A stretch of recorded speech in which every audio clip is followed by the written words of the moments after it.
Welcome back to the channel. This is Trinity Storm and you are watching first part of What If Naruto Mastered a Legendary Jutsu in Secret. If you enjoy this video, please like, share and subscribe to the channel. Now wasting no more time, let's start the story. The sun had only risen 20 minutes before. The merchandise owners were just getting ready to open their stands for the day's sales, wondering how much money they would make from a day's work. People waking up, or already awake, preparing for the day's activities. Admirers gaze upon great stone faces. Everything seemed calm in the Hidden Leaf Village, one of the 5 great shinobi villages. Not.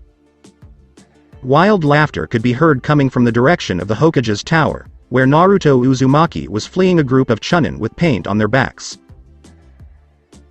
Naruto was a little shorter than most kids his age, and he was dressed in a bright, kill me, orange jumpsuit with blue on the shoulders and golden blonde hair. He'd just pulled his best prank yet, on the Hokage, by positioning paint cannons 5 feet from the doors inside the 3rd Hokage's office. The cannons were activated by tripwires installed above the door and connected to the door handle, so that when the door opened, the paint cannons fired. The Hokage looked around for the culprit after realizing what had just happened after seeing himself covered in pink paint. Then he noticed the laughter coming from the chair behind his desk. When the chair turned around, Naruto was pointing and laughing as hard as he could at the pink paint-covered Hokage, who was probably into his early 70s. Wow. You might as well give me this chair and that hat, old man. I mean, if you can get caught in such a simple prank. The 10-year-old boy laughs. Hiruzen Sarutobi, the 3rd Hokage, takes a deep breath and exclaims, "Naruto Uzumaki, you are in big trouble." Yikes. While still laughing, Naruto leaps from the Hokage's chair and out the window. "Go after him and bring him back unharmed," yells the 3rd to the chunin. The chunin within the tower begin chasing after Naruto, hoping to inflict harm on the boy. Some people want to kill the boy because they believe he is the 9-tailed fox, which the 4th Hokage sealed inside Naruto 10 years ago with the Reaper Death Seal, and a 8-sign seal on top. As if haha, exclaims Naruto as he lands after hearing the 3rd Hokage's order. Naruto runs out the gate leading to and from the Hokage tower after landing.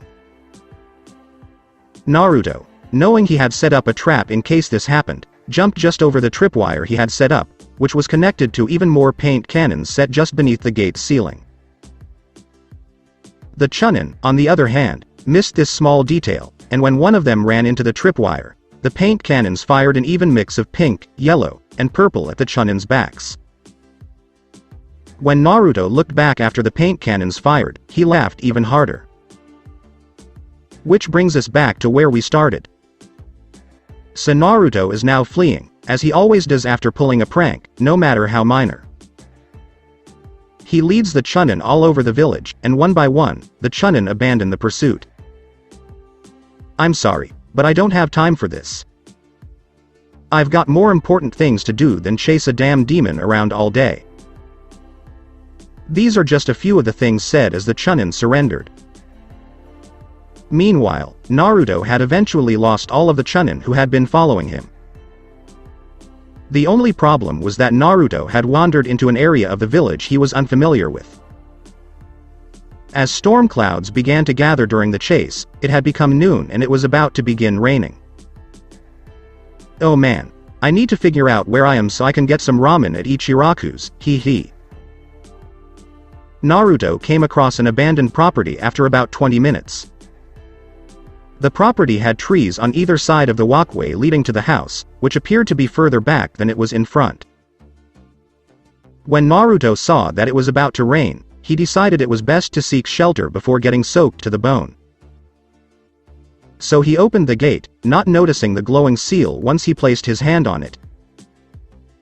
As the rain began to fall, he ran towards the house, closing the gate behind him. Naruto entered the house, shut the door, and turned on the light. Naruto decided to search the kitchen for food after being surprised that an abandoned house had electricity. Something caught Naruto's attention as he was walking towards the kitchen. He looked up at the painting above the fireplace. Gasp! It was a portrait of his idol, the fourth Hokage, with his arm around the shoulder of a beautiful redhead with dark blue eyes, dressed in a white high-collared shirt and a sleeveless dark green dress. They both appeared to be content. Is this the fourth Hokage's home? Awesome. Wait a second. What if someone discovers I was present? Oh man, I need to get out of here. He was about to leave when he noticed a loose stone in the fireplace that was connected to the floor. Naruto goes over and removes the stone, only to discover a scroll hidden inside. Naruto should have known better than to take something that wasn't his, but for some inexplicable reason, he couldn't stop himself. Naruto placed the scroll in a pocket inside his jacket, where no one could see it and it wouldn't get wet in the rain. He quickly turned off the light, ran to the open gate, closed it behind himself, and began running toward Ichiraku's as if nothing had happened. Not even noticing the letter left beneath the scroll. By the time Naruto arrived at Ichiraku's, the scroll had been largely forgotten. 2 miso ramen, please, old man. When Naruto stepped through the curtains at Ichiraku's, he said. Sure thing, kid, I was just wondering where you were because you're usually here by now. Tucci, the head chef and owner of Ichiraku's Ramen, stated. Oh, well, I just got caught in the rain, you know. Haha. Naruto recalls how he came across the fourth Hokage's residence and the scroll. Naruto didn't think it was a good idea to tell anyone what he had discovered, knowing he could get into a lot of trouble if anyone knew what he now possessed. You mean after your prank at the Hokage Tower? Wow, Naruto, hearing that the Hokage was covered in pink paint was pretty amusing. Ha ha ha ha. Oh, and I had some chunin chasing me after that as well. Haha. Naruto responded with a wide grin on his face. Haha. Naruto, I suppose the more the merrier, eh? So go ahead and eat. Tucci responds by presenting Naruto with his first bowl of ramen. Naruto paid Tucci and returned to his small apartment after finishing his ramen. Naruto went inside, turned on the lights, closed all the curtains, and sat at the kitchen table. Naruto sat down and took out the scroll, which he opened. When Naruto opened the scroll, he noticed that it contained symbols. Keeping in mind that the symbols were in fact storage seals, although his memory about the subject seemed vague due to lack of paying attention. Naruto tried to recall how to access the contents of the storage seals but couldn't recall anything. Naruto slammed his hand on one of the seals in frustration. His frustration caused his chakra to flow to his hand by accident.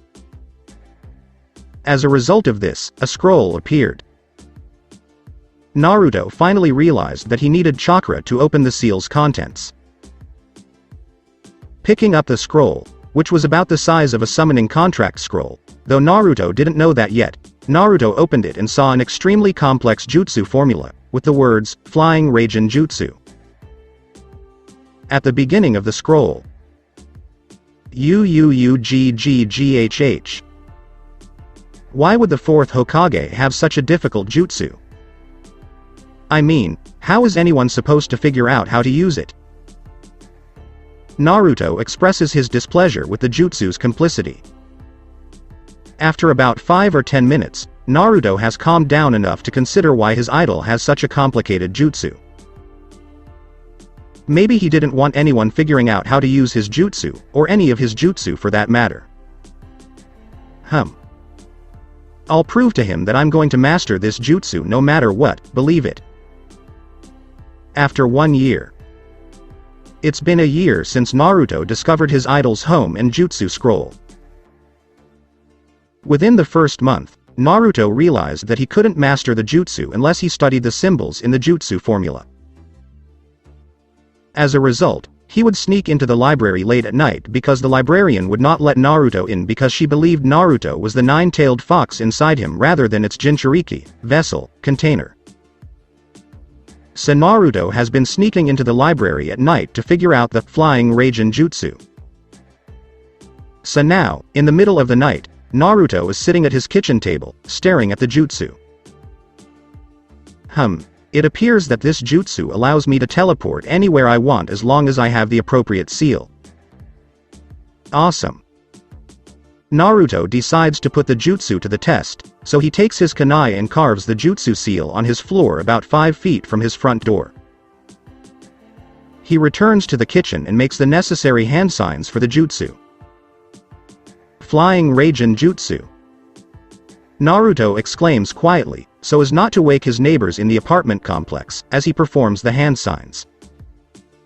Naruto vanishes from his kitchen to his front door in a flash of yellow. Naruto takes a look around, realizing he is now in his living room. He tries to jump for joy but instead falls to the floor with a loud thump because he became very dizzy, which was a side effect of performing the jutsu for the first 20 or so times. Naruto got up slowly after the room stopped spinning to avoid a relapse. Oh man. What happened, and why did I feel dizzy? As he stood up, he said. Naruto then went to the kitchen to see if getting dizzy was intended. Naruto discovered the warning after 5 minutes of searching, caution. After 20+ uses, dizziness and/or nausea may occur. I suppose I should have checked that first before attempting my new jutsu. I just wish I knew why the 4th Hokage would need this jutsu in the first place. Oh well, that's all for tonight. Now it's time to rest up for the academy tomorrow. Naruto went to bed with a huge smile on his face, having finally mastered one of the 4th Hokage's jutsu. Beep. Beep. Beep crash. Asterisk it was 6:30 a.m. the following morning. Naruto awoke with a growl directed at the alarm clock he had just thrown across his bedroom. Oh no, not again. Naruto stands up and walks toward his closet, where he keeps his stash of new alarm clocks. Naruto has a bad habit of waking up and throwing his alarm clocks, so he purchased multiple alarm clocks so he wouldn't have to go out and buy a new one with the 3rd Hokage in tow to ensure that they don't overcharge him or sell him an already broken one. Naruto had a habit of having people overcharge him for everything, even if the food was already spoiled. It eventually died down after the 3rd Hokage discovered it. Although the market vendors would occasionally make such attempts when they thought they could get away with it. Naruto, of course, had no idea why they did such things. Even before Naruto began his pranking spree to gain attention, parents would not allow their children to play with Naruto. Needless to say, Naruto felt neglected and began to harbor negative feelings toward the other villagers, though he would never admit it. Anyway, Naruto had just finished setting his new alarm clock, showering, eating his breakfast, with spoiled milk from a week ago, and brushing his teeth. Hee, I'm excited to show Iruka-sensei my new jutsu in class today, haha. Hold on a second. If I show off my new jutsu, people will think I stole it. Well, I did steal it. Anyway, if I show off the Flying Raijin Jutsu, I could get in big trouble, and there's no way I'd get away with it. Ah, this stinks, I was looking forward to it too. Naruto noticed, but ignored, the looks of dislike and hatred directed at him on his way to the academy. Even though he was used to it, he didn't like it. At the age of 5, Naruto began to notice the hatred in everyone's eyes, and if that wasn't the case, he was treated as if he didn't exist. Naruto realized his dream of becoming Hokage during one of his subsequent conversations with the 3rd Hokage. Flashback. How are you, old man? Naruto, the 5-year-old, inquired. What exactly is it, Naruto? The 3rd Hokage responded. How come everyone always bows and is nice to you? That's an excellent question, Naruto. Because I am the Hokage. What exactly is a Hokage? Do you know what a ninja is? The third inquires, and after Naruto nods, he continues. Well, the Hokage is the village's most powerful ninja. He or she is in command and protects the entire village. The third episode concludes. Oh. She? Hokage, have you ever been a girl? There hasn't been one yet. However, it is possible. Really? What happened, old man? I've seen a lot in my time as a ninja and Hokage. One of them is a kunoichi, a girl ninja who is stronger than a boy ninja. I've seen it numerous times. The third Hokage responds by recalling Tsunade and Jiraiya's numerous physical arguments. Although it was always Tsunade who was physically violent, Jiraiya would simply accept it because of his feelings for Tsunade. Really? I don't believe it. Naruto responds. The third Hokage chuckles. A few moments of silence pass between the two as Naruto mulls over their previous topic of conversation. I've made my decision. Naruto makes a decision. The third Hokage responds puzzled. I've decided that starting now, I'm going to be the greatest Hokage the village has ever seen, and everyone will have to acknowledge and respect me. Believe me. For a few seconds, the third Hokage stares at him. Well, then, we'll just have to put you in the academy. You mean the academy? It's a ninja academy for aspiring ninja. You'll learn how to be a ninja alongside other kids your age who want to be ninjas or even Hokage, the third Hokage responds with a smile. Really? Then maybe I'll be able to make some friends and help each other become great ninja, but I'm the one who will become Hokage without a doubt. Naruto responds, ecstatic to have the opportunity to accomplish everything he has just mentioned. Well, you'll be 6 years old soon, so you'll be enrolled in the academy next year. Wahoo! Naruto screams and jumps with delight. Flashback finish. After his flashback, Naruto finally arrives at the academy. Unfortunately for Naruto, making friends was not as simple as he had anticipated. Naruto had met some of his classmates on the first day, and they got along well in class. But it wasn't meant to last, because when everyone's parents, except Naruto's, arrived at school to pick up their children, they noticed Naruto and immediately told their children not to associate with that boy, as if they just had a bad taste in their mouth. When asked why, the parents would simply say, because I said so, with no further explanation. Don't you hate it when that happens? Sure, there were a few occasions, such as when Kiba Inuzuka hosted the big race for candy every other weekend. Everyone who wanted to race for more candy put their candy in a large bag, and the winner got everything in the bag. Although, for Naruto, winning was more important than the candy. Or when Naruto, Shikamaru Nara, Choji Akamichi, and Kiba Inuzuka attempted to skip class, causing their senseis Iruka and Mizuki trouble. Aside from that, Naruto wasn't sure if he could consider it friendship because he'd never had any before. Even Sasuke Uchiha, who was alone like him. Of course, Naruto has been alone his entire life, and Sasuke murdered his entire clan when they were 7 years old.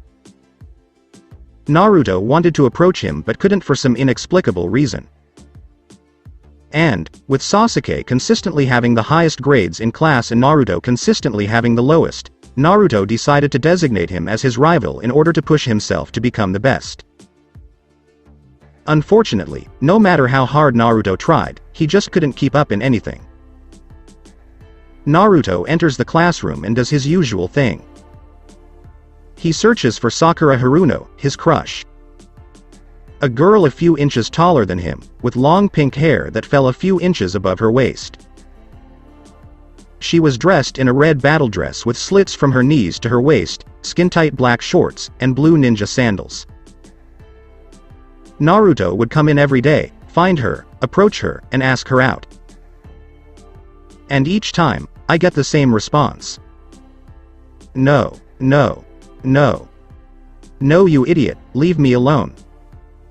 And today would be no exception. Naruto, as usual, finds her trying to get a seat next to Sasuke and says, "Hey Sakura, will yo?" No. Leave me alone, you moron. I will never go on a date with you. Sakura interrupts with an ear-piercing screech. Naruto gets up and walks a few rows behind and a few rows over. Naruto barely hears a eep as he sits down but ignores it. Hinata Hyuga, a girl with white eyes, stood next to him, dressed in dark blue pants that reached her mid-calves, a heavy beige jacket with a red Hyuga symbol in a yellow circle on both shoulders, and blue ninja sandals. Every day, Hinata waited for Naruto to enter and hoped he would sit next to her. Naruto would always come in, go to Sakura, ask her out, or try to get rejected, and walk away to sit somewhere else. It just so happened that Naruto would sit next to Hinata today. Despite being the heiress of the old, noble, and proud Hyuga clan, Hinata is overly shy and lacks confidence. Always concerned about how others perceive her physically and mentally. Hinata had to meet extremely high standards from a young age, even for an heiress. Whether it was her clan's gentle fist taijutsu, manners, etiquette, or something else. The pressure became too much for her at times, earning her disappointed looks and words from her own father, Hiyashi Hyuga. To make matters worse, her cousin Neji would constantly mock her for her weakness as a result of an incident involving his father, her uncle, Hizashi, when she was 3. Hinata had a crush on Naruto after only a few months at the academy. As time passed and she saw how Naruto acted in public versus how he acted in private, when he thought he was alone, her feelings for the blonde loudmouth grew stronger.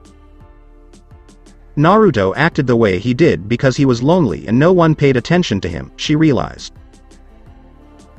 And, as much as she wanted to tell him how she felt, she couldn't because she was afraid of being rejected and Naruto thinking she was crazy for following him.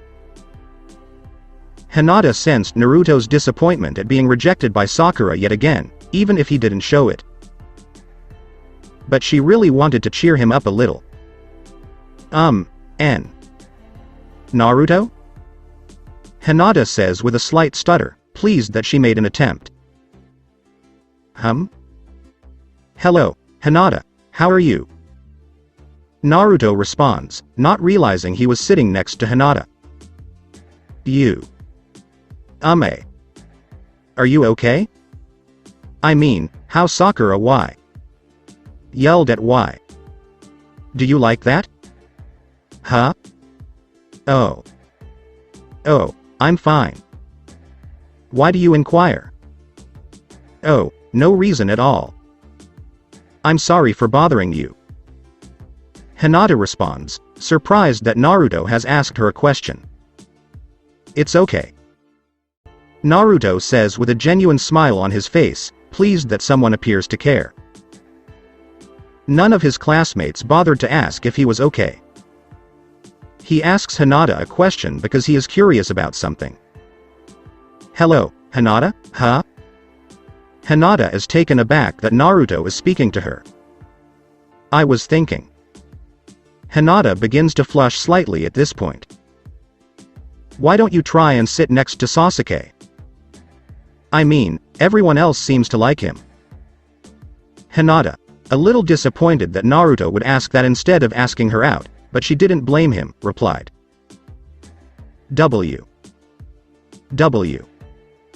Well, it's because I don't really like Sasuke or th. That. Hinata spoke quietly so as not to attract the attention of the other girls in the classroom. Huh? Really? Do you have a crush on anyone? Naruto inquires, genuinely curious. Hinata was blushing profusely in response to that question. This is my opportunity. This is my chance to express myself to Naruto. What if he thinks I'm strange because I like him? Oh, I don't know what to say. Well, I like you. The door to the classroom suddenly opens. Iruka Amino and Mizuki arrived. If anyone knows his last name, let me know please. Iruka stands about 5 feet 8 inches, has an average build, brown hair, brown eyes, and a scar across the bridge of his nose. He's dressed in the standard dark blue leaf ninja long-sleeve shirt and pants, with his sleeves rolled up halfway up his forearms, a green flak jacket with a red swirling symbol on the back, and blue ninja sandals. Of course, there's the leaf headband. Mizuki had shoulder-length silver hair and wore the same clothes as Iruka, but his sleeves were not rolled up and his leaf headband was more of a bandana style. Hinata let out a silent sigh of relief at the interruption, but she also mentally chastised herself for not telling Naruto how she felt when she had the opportunity. Good morning class, please take your seats so we can take attendance and begin today's lessons, said Iruka as he walked to the front of the classroom desk he and Mizuki shared. It was business as usual for Naruto. Iruka and Mizuki arrive, begin the boring lessons, get yelled at for not paying attention, have lunch at Ichiraku's, return to lessons, get yelled at for not paying attention once more, and finally the end of class. The only difference today was that Naruto made certain he was the last person in the classroom before leaving for lunch. He wanted to hide the seal for the Flying Raijin Jutsu somewhere in the class where no one could find it. He intended to use it in the morning to get to the academy quickly and avoid the stares he usually received on his way to and from his apartment. Naruto planned to use it before the school opened the next day to determine when it was safest to enter via Flying Raijin Jutsu. Naruto's only real issue was being seen using the jutsu after school on his way home. So he'd make sure he wasn't being followed after school, even though he doubted anyone would, but just to be safe, he'd check before using his jutsu. After class, Naruto went outside behind the building, followed by Hinata, and jumped into the most overgrown tree he could find. When he was certain that no one could see him, he performed the jutsu hand signs and vanished. Naruto collapsed from dizziness once more when he returned home. Oh man, I can't wait for this dizziness to end, I always feel like throwing up. Naruto then gathered his school supplies and made his way to Ichiraku's ramen. Naruto considered putting the seal at Ichiraku's but decided against it because of the publicity and the possibility of being caught. Meanwhile, Hinata was taken aback by Naruto's sudden disappearance. Hinata used her Byakugan after Naruto entered the tree, so Naruto wouldn't notice she was following him. Wait, how did Naruto do that? I mean, he's never just vanished like that before. I'm sure I saw Naruto use hand gestures, but I'm not sure if there is a jutsu that allows someone to simply vanish like that. Where have you gone, Naruto? Hinata, knowing that Naruto usually stops at Ichiraku's after school before training, then Ichiraku's, and then home, decided to see if they were there. That's exactly where he was when she found him. Hinata used her Byakugan to peer inside Ichiraku's to observe Naruto. Naruto is missing his school supplies. Did he return home after he vanished? Hinata returned home, remembering that she had private gentle fist training with her father today.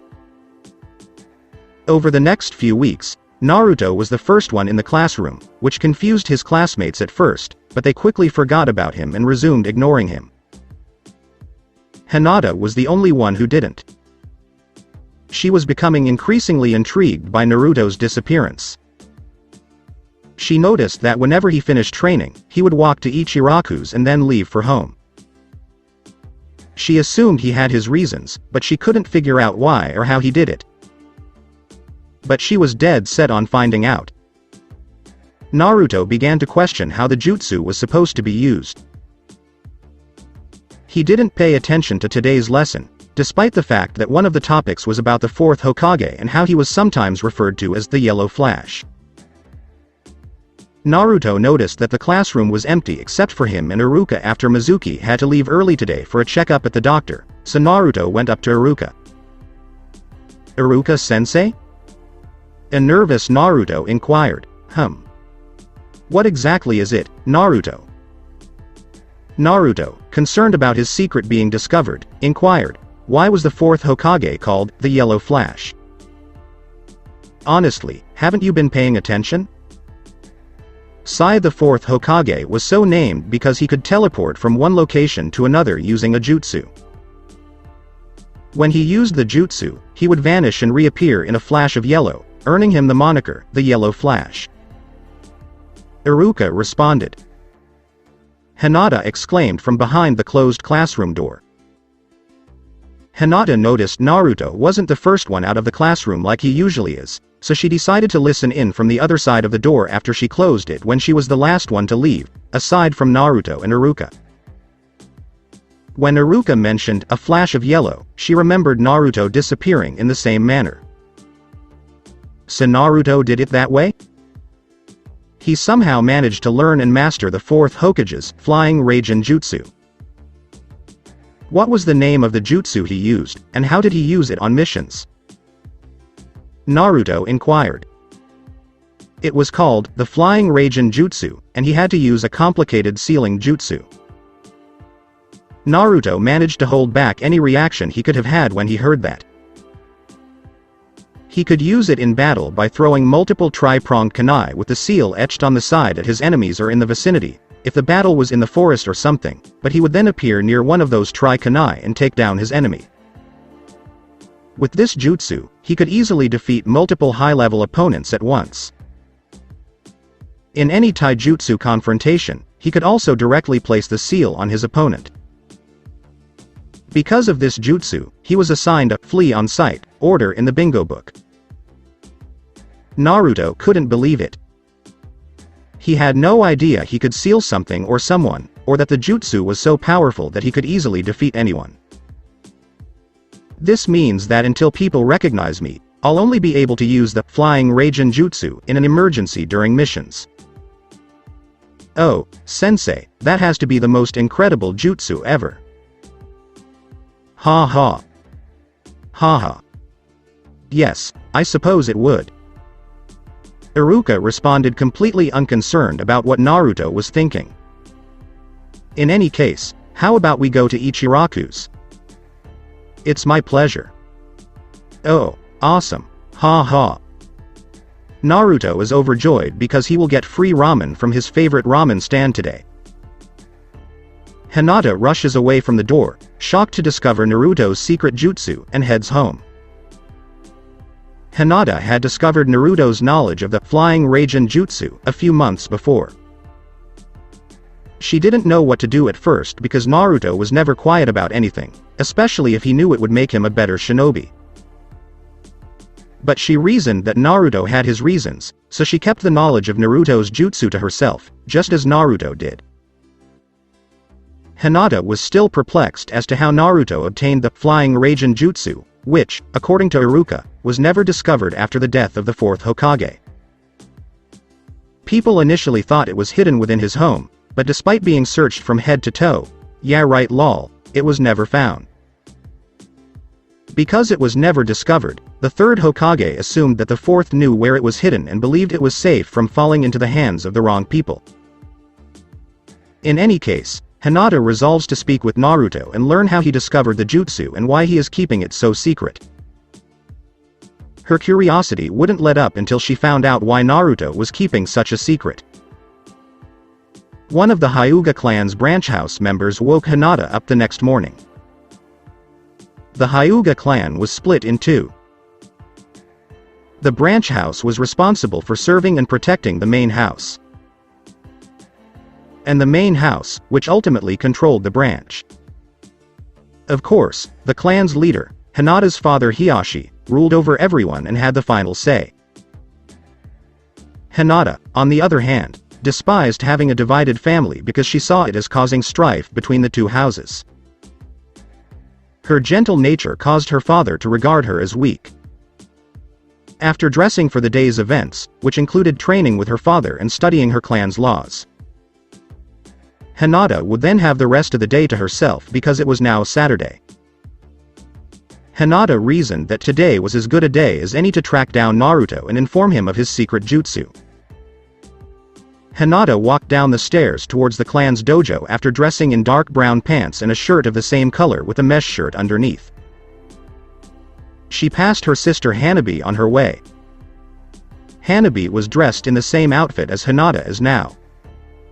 She also has long brown hair that reaches her waist. This is in contrast to Hinata's short dark blue hair with bangs framing her face. "Good morning, sister," Hinata said as she passed her in the hallway. "Morning," Hanabi replied, but in a monotone tone. Hinata sighed inwardly. They weren't particularly close despite being sisters. Because of Hinata's gentle nature and lack of talent in the gentle fist style that their clan uses, some of the main house believed Hanabi should be the heiress, which happened to be the inverse of Hanabi.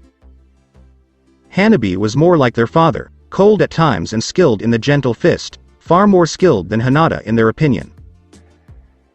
Hinata entered the dojo and proceeded to the center, where she met and greeted her father with a bow.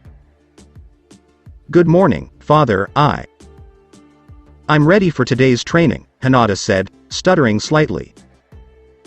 "Good morning, let's get started," her father Hiyashi said. The training session had officially begun. It had been about 2 hours since the training began, and Hiyashi was growing increasingly frustrated with Hinata. He'd noticed she'd been distracted for a few months now, and as a result, it appeared her usual progress was actually going backwards. He ended the training before he became even more frustrated. "That's enough for today," Hiyashi said, disappointed in his eyes. "Pant asterisk, why? Pant yes F. Father," Hinata said, noticing her father's disappointment.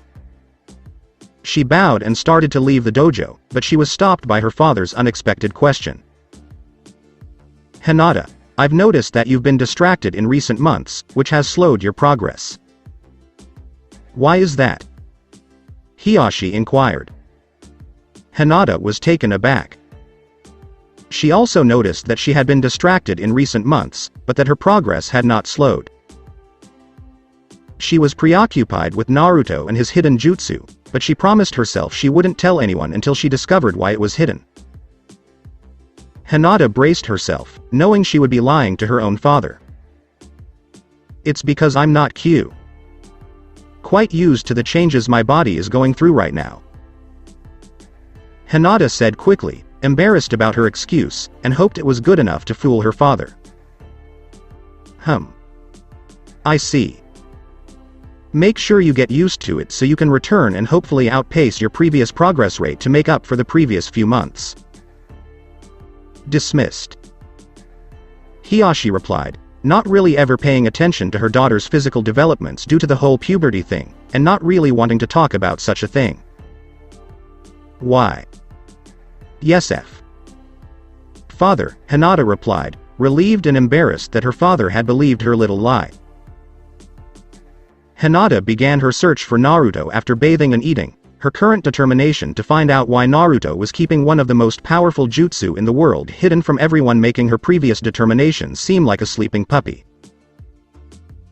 She looked for Naruto at Ichiraku's ramen, the academy's training field, because the other training fields were only for official ninja, and even at home, knowing that the only other place he could be was atop the cliffside above the 4th Hokage's head on the Hokage monument. When she got to the top, there he was, and Hinata knew that the only time Naruto came up here was when he was upset, so she went closer to talk to him, but the closer she got, the more she lost her nerve, not because her resolve was wavering, but because she didn't think it was a good idea to find out while he was upset. She decided to try again when he wasn't upset, but when she started to back away to turn around, she knocked her heel against a rock that was sticking up out of the ground, causing her to fall and land on her rear. She had hoped that Naruto didn't hear her fall, so she could leave him alone, but it seemed that today was just not on her side. Naruto had heard something fall and turned around to see Hinata sitting and staring at him in shock. "What are you doing here, Hinata?" Naruto inquired. "You. I. Just wanted to ask why. US. Some. Thing, but US. Seemed you. Upset so I. It doesn't," Hinata responded, hoping Naruto would leave it at that. "Oh," Naruto said, looking at the ground with the same sad expression he had before Hinata arrived. I'll be going now," Hinata said as she stood up to leave. "Wait a minute, Hinata. I mean, if you want, I could use some company." "You don't have to, I mean," Naruto expressed his desire to learn what she had intended to ask him in the first place. OKN. Naru. 2, Hinata replied, surprised that he would want something like that from her. Naruto turned back to face the village on the cliffside, and Hinata approached him slowly, eventually stopping and sitting down 5 feet away because she didn't dare to get any closer due to her shyness. Naruto's patience was wearing thin after about 10 minutes of silence, and he began to ask Hinata what she wanted to know from him, but... "So, what was it that made you upset earlier?" Hinata inquired before Naruto could even open his mouth, as she, too, was growing tired of the silence, so she decided to inquire as to why he was upset. Naruto responded, surprised, "Well, whatever. I just saw a lot of kids our age with their parents." "How's it going? What about your parents?" Hinata inquired because she had never seen Naruto's parents and assumed they were always away on missions. I don't have any," Naruto said quietly. "What exactly did you say?" Hinata inquired, not understanding what he had said. "I said I didn't have any," Naruto replied, this time loud enough for Hinata to hear him. Gasp asterisk, "But what about your place of residence?" Hinata inquired, without stuttering, because Naruto's apartment but lack of parents made no sense. "For some reason, I was kicked out of the orphanage." "I'm not sure why," Naruto responded, not noticing her lack of stuttering, his bottom lip quivering. "I'm sorry, I didn't realize." "It's okay, Hinata. It's not your fault. Do you remember who they were?" "No. According to Old Man Hokage, I was discovered in the forest outside of the village after the Nine Tails attack over 11 years ago. And every month, Old Man Hokage has given me money for living expenses." "Oh." After a few minutes of silence, Hinata decided to share some of her own pain. "My mother passed away when I was young. It was a few months after my little sister Hanabi was born," Hinata explained. Gasp asterisk, "Really?" "I apologize," Naruto responded. "It's okay, Naruto, like you said to me, it's not your fault," Hinata said, speaking in, sort of, the same tone as him. "Yeah, I guess you're right," Naruto replied, a small smile on his face. "So, do you get along well with your sister?" Naruto inquired, hoping to learn more about Hinata. Sigh asterisk, "No, not at all. The same with father, ever since my mother died, he has become more distant, and it's as if Hanabi has followed him," Hinata replied. Naruto's smile faded. "Oh well, I was just curious about what it was like to have siblings." "You know. I see." After a few minutes, Naruto decided to find out what Hinata had come to ask him, knowing it couldn't have been because he was upset, so he guessed it anyway. "So, Hinata, what brought you here in the first place?" "Huh?" Hinata inquired, having completely forgotten why she had come looking for Naruto in the first place. "What did you intend to ask me when you arrived?" Naruto responded. Oh. Oh. Well, I was wondering how you came across the Flying Raijin Jutsu. Hinata inquired. What? How did you find out? Naruto responded, surprised that Hinata had discovered his secret. I saw you use it a few weeks before you asked Iruka S. Sensei a about the fourth Hokage, Hinata said. What I mean is that I made sure no one saw me use it. I used my Byakugan, and I saw you in the tree, and then you disappeared. I believe it was the first time you used it at school. What exactly is Byakugan? Naruto inquired, having never heard the term before. It's me, Keke Genkai of my clan. I can see through solid objects and such, Hinata responded, concerned that Naruto might mistake her for a stalker and/or weirdo. That's great. Sigh, I never thought people could do that. Wait. Hinata, have you told anyone?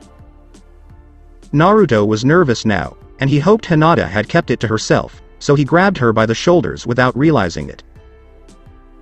No, I've kept it to myself. To myself. I promise that I am the only one who knows. Hinata was nervous because Naruto was now so close to her. Sigh, please, Hinata, keep it that way. I mean, if anyone finds out I'm in serious trouble, I'll do anything, Naruto declared. If Hinata was like the other fangirls, she wouldn't hesitate to make him go out with her and be her boyfriend, but she wasn't like them. She thought about it, but she couldn't do it to him. It's fine, Naruto. I promise I won't tell anyone, Hinata responded. Really, Hinata nodded quickly. Sigh, thanks, Hinata. If anyone found out, I could get in a lot of trouble for discovering the jutsu. Naruto finally let go and stepped back from Hinata. There is no problem. But how did you find it, B? Hinata inquired, both relieved and disappointed that he had backed away. Oh, remember when I covered the Hokage in pink paint? Hinata nods again, but this time more slowly. After the pink Chunin stopped chasing me, I came across an abandoned house. I went inside because it was about to rain. I went looking for food when I noticed a portrait of the fourth Hokage. I decided to leave because I knew I'd be in big trouble if I got caught, but then I noticed a loose brick by the fireplace under the portrait. So I took the brick and noticed something inside. It was a scroll. I'm not sure why, but I took it, replaced the brick, and left. I went through it when I got home and tried to learn some jutsu. The first of these was the Flying Raijin Jutsu. And I only recently learned the jutsu. Naruto was nearly out of breath when he finished. I see. Hinata couldn't believe it. Naruto had mastered an extremely complicated jutsu in only about a year. It just didn't seem real. Here was Naruto, an 11-year-old boy who couldn't even do a simple clone jutsu that's like a D-rank jutsu to save his life, yet he masters a S, possibly a SS. They sat there for hours, just enjoying each other's company, until an hour before sunset, when Hinata became curious about anything else and decided to ask, Naruto? You. Naruto? Oh, Hinata? Naruto responded. W. Why does everyone hate you so much? Hinata inquired. Oh well, I'm not sure. That has been the case for as long as I can remember. I asked Old Man Hokage, but he refused to tell me until I was older. He never really explained why. You know, I see. W. Well, I guess I should go home now, nah. Naruto. I'll see you at school, I promise. Alright, Hinata, and thank you for not telling anyone. With a curt nod, Hinata returned home, happy not only because she had satisfied her curiosity, but also because she had spent the majority of the day sitting next to and getting to know Naruto. After a few minutes, Naruto's stomach growled, expressing its dissatisfaction with the lack of its usual daily intake today. Oops, hee. I completely forgot I hadn't eaten since breakfast this morning, Naruto said, getting up and heading toward Ichiraku's for ramen, in a much better mood than he had been in hours before. It was April 14th, and tomorrow was the graduation exam. Don't know the exact date, so you'd think Naruto, who was going for his third attempt at graduating, would be in class making sure he passed this time, right? Wrong. There was a commotion around the Hokage's tower. It turns out that instead of being in class, Naruto decided to paint the Hokage faces on the Hokage monument. Some villagers could be heard yelling, "Get out of there, you damn brat. How dare you touch the great Hokage faces like that?" That was just a sampling of what was said. The third Hokage was being informed, and he wasn't pleased to learn that Naruto had been caught pulling yet another prank. Meanwhile, Naruto responds, "Ahahahahahahah. You just don't have the strength to do what I did. Ha ha ha ha." Iruka then appears and employs his big demon head jutsu, while yelling, "Naruto, what the hell do you think you're doing? You owe it to yourself to be in class." Yikes. Iruka-sensei, I need to get out of here. And with that, Naruto flees. Naruto was able to hide from the Chunin following him after turning a corner and using his privacy fence camo tarp. When the Chunin ran past Naruto, thinking it was safe to come out, he did so and laughed, saying, "Haha suckers, they'll never catch me." Yes, Naruto. Iruka stated that she appeared out of nowhere, not at the level Naruto could though, haha. Ah. What brought you here? Naruto inquired after leaping 6 feet into the air. Back in the classroom, Iruka had Naruto bound and sitting in front of the class on the floor. The graduation exam is tomorrow, and you've already failed it twice. You shouldn't have been out causing havoc and then come to class, moron. Iruka screamed in front of the entire class. Yeah, whatever, Naruto responded. Alright, Naruto, if that's how you want it. Iruka then walks over to the class and announces, "Alright, everyone, we're going to have an exam review on the transformation jutsu." Everyone forms a perfect line and transforms into me. UUUUGGGGHHHH. The entire class, except Naruto, responded. This is a complete waste of time, Naruto. I could be taking a nap right now, Shikamaru said. Shikamaru was a lazy boy with black hair, done up in a spiky ponytail like Iruka's, brown pants, a mesh shirt, and a gray short-sleeve jacket with blue circles on both shoulders.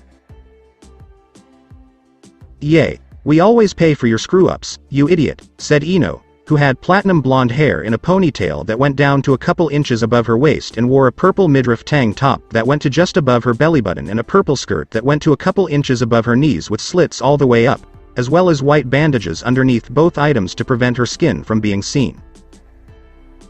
"Like I care," Naruto said as it was his turn to perform the transformation jutsu. Naruto began the jutsu by making the ram or sheep, whichever you prefer, hand sign. "Transform," Naruto said.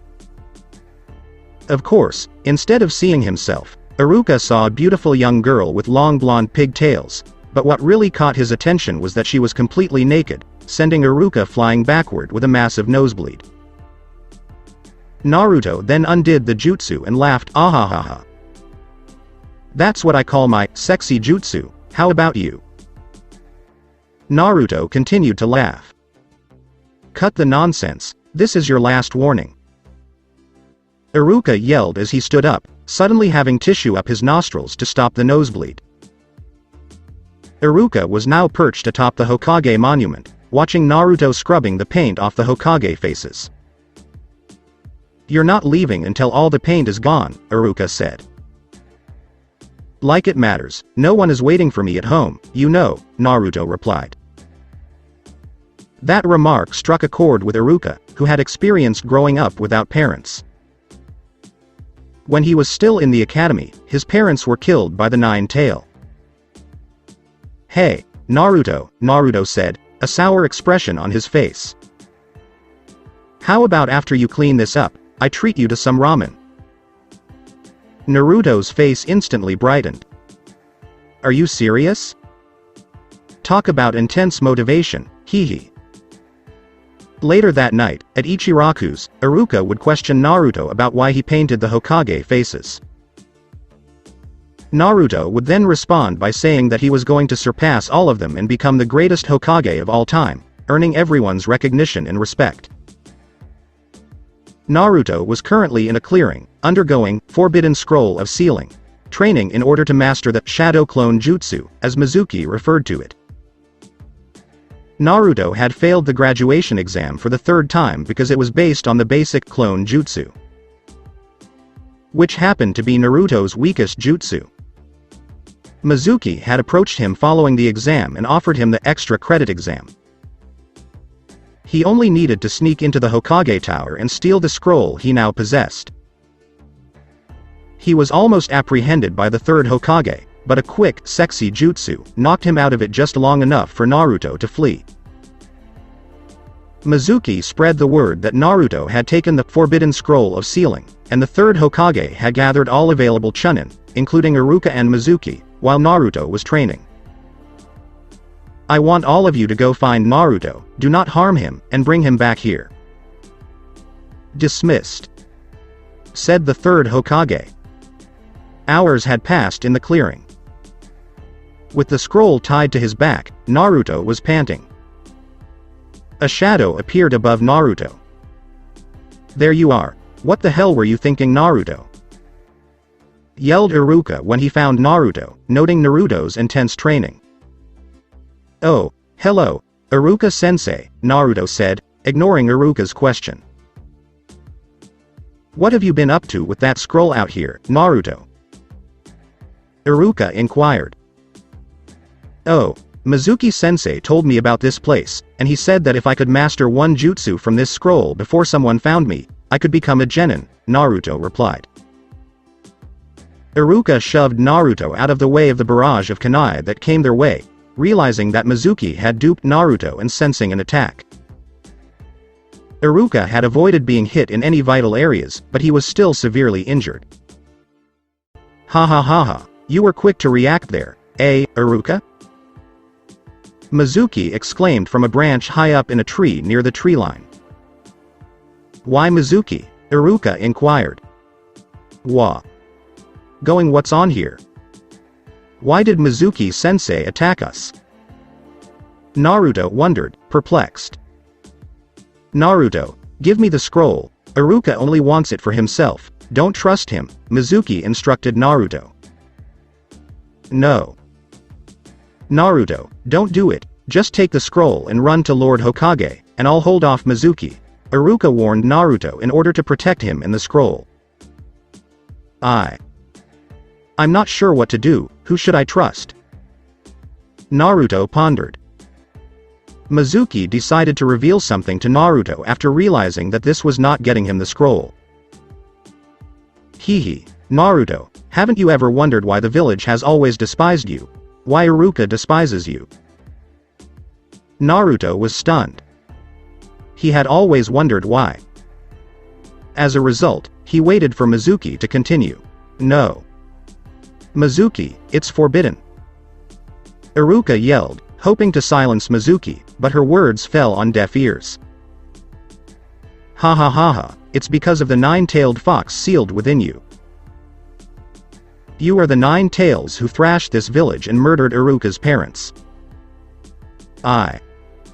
It all makes perfect sense now. The hateful stares, that demon, remarks, overpricing everything for me. Naruto thought after Mizuki revealed the truth about Naruto and his connection to the Nine Tails. See, Naruto, no one cares about you. Not even your Iruka-sensei. Mizuki yelled as he took one of the giant shuriken from his back and threw it at Naruto. Naruto, get down! Yelled Iruka, leaping between Naruto and the giant shuriken. WH. Why? Naruto asked, seeing Iruka above him, after Iruka had taken the giant shuriken in his back, just missing his spinal column right where the red swirl on Iruka's flak jacket was. It's because, like you, I grew up without parents, and it seemed like no one cared that I was alone, so I became the class clown and let my grades suffer as a result, Iruka explained. Naruto, I need you to run. Don't let Mizuki have that scroll. Iruka said in hushed tones so Mizuki couldn't hear. Naruto did as instructed and fled, though he had no idea where he was going because he couldn't think straight after being told the truth. Mizuki had descended from the tree about 20 feet behind Iruka. You know, once he makes up his mind, there's no stopping him. He's going to use the scroll to exact revenge on this village for everything they've put him through, Mizuki explained. No, Naruto isn't like that. Iruka exclaims, standing up after removing the shuriken from his back and throwing it at Mizuki, who easily dodged. Hehe, nice try, but fighting me right now is pointless. I'll take care of you after I'm done with the brat, Mizuki said as he vanished with a Shunshin Jutsu. Mizuki has a large mouth.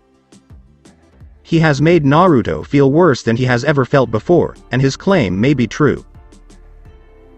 I hope not, for the sake of both Naruto and the village, as he watched Naruto hop from tree to tree in his crystal ball, the third Hokage said to himself. Naruto, we have to find Lord Hokage.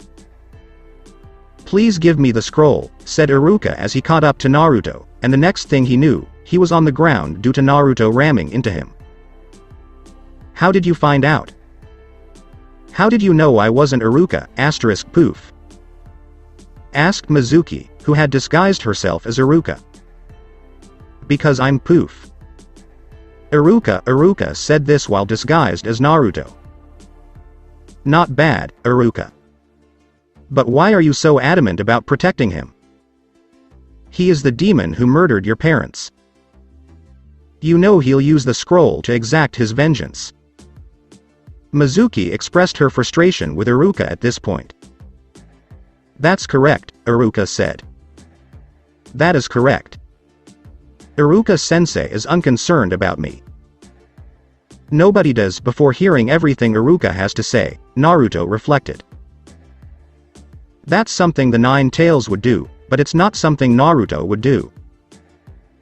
Naruto exclaimed. He may be clumsy, but he works hard. He desperately tries to fit in, but he is never given a fair chance. In any case, Naruto is a valuable student and a member of the village hidden in the leaves. Iruka declared. Iruka, I'll just take you out first. Mizuki said as he drew his final giant shuriken and prepared to throw it.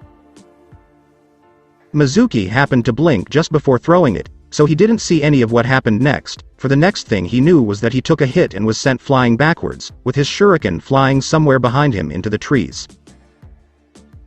Naruto stood up and strapped the giant scroll back onto his back, as he had taken it off earlier to rest, and then, without thinking, he performed the Flying Raijin Jutsu. Because both Mizuki's and Iruka's eyes were closed when he performed the jutsu, Naruto appeared in front of Iruka and charged forward, striking Mizuki just as he opened his eyes. Ah! You filthy demon, as he stood up, Mizuki said. I'll kill you if you ever touch my sensei. Naruto said this while holding the scroll at his side. Bring it on, nine-tailed fox. I'll knock you out in one blow. Mizuki stated. Bring it, bastard, whatever you dish out, I'll return it 1,000-fold, Naruto said, making a cross-hand sign. Multi-Shadow Clone Jutsu. The clearing was overrun with 1,000 Narutos, who then attacked Mizuki, who was frozen in fear. Meanwhile, Iruka was thinking, those aren't just optical illusions. They're exact replicas. Naruto has mastered an extremely powerful jutsu, if he only knew, right? Lol. The third Hokage was astounded beyond belief because he had just witnessed Naruto perform two extremely difficult jutsu, the Flying Raijin Jutsu, and the Multi-Shadow Clone Jutsu. It didn't seem possible, but he had just witnessed it with his own eyes. Now he just needed to figure out how Naruto knew the first jutsu. Oops, I guess I went a little too far, Naruto admitted after his clones had dispersed. Hey Naruto, come here for a moment and close your eyes, Iruka instructed. Naruto had done as Iruka had instructed, and he could feel Iruka remove his goggles and place something on his forehead. Iruka-sensei, may I now open my eyes? Naruto inquired, growing impatient. Alright, now, Naruto said as he opened his eyes to see Iruka holding up his goggles. Congratulations, you graduate, Iruka said proudly. Wahoo! Naruto yelled as he jumped on Iruka, oblivious to the fact that he was still injured. Naruto, I was going to tell you that now that you're a ninja, everything will be different. But I suppose that can wait. Come on Naruto, let's get the scroll back to Lord Hokage, alright? Iruka reasoned. Iruka expressed his desire to get to the hospital to have his injuries examined. Okay, Iruka-sensei, but how about him? Naruto inquired. We'll take care of the traitor, and Anbu said as the squad of 4 emerged. Lord Hokage, please explain the situation and your current location. We've just arrived to transport the traitor to Anbu headquarters, the same Anbu with purple hair was explained. I see, then we'll be on our way to Lord Hokage with the scroll right away, Iruka said. The Anbu simply nodded and sent them on their way. Iruka began his report in the Hokage's office, detailing how Mizuki informed him that the scroll had been stolen, how he discovered Mizuki was the mastermind behind the theft, and the fight between Mizuki and Naruto, during which Naruto used the Shadow Clone Jutsu, which led to his decision to promote Naruto to Genin. That's right, you've been fired. Make your way to the hospital as soon as possible to have your wounds treated, the third was requested. Yes, Lord Hokage, Iruka replied, bowing and proceeding to carry out the orders given to him.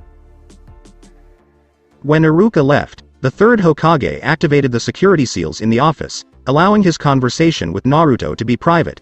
How did you come across the fourth Hokage's jutsu, Naruto? He inquired directly. How did you find out about that old man? Naruto was surprised to be asked such a question. I saw you perform the jutsu to save Iruka, and thankfully Mizuki blinked or I'd be hearing it from Anbu headquarters by now. So, Naruto, tell me how you learned the Flying Raijin Jutsu, and how you came across it in the first place.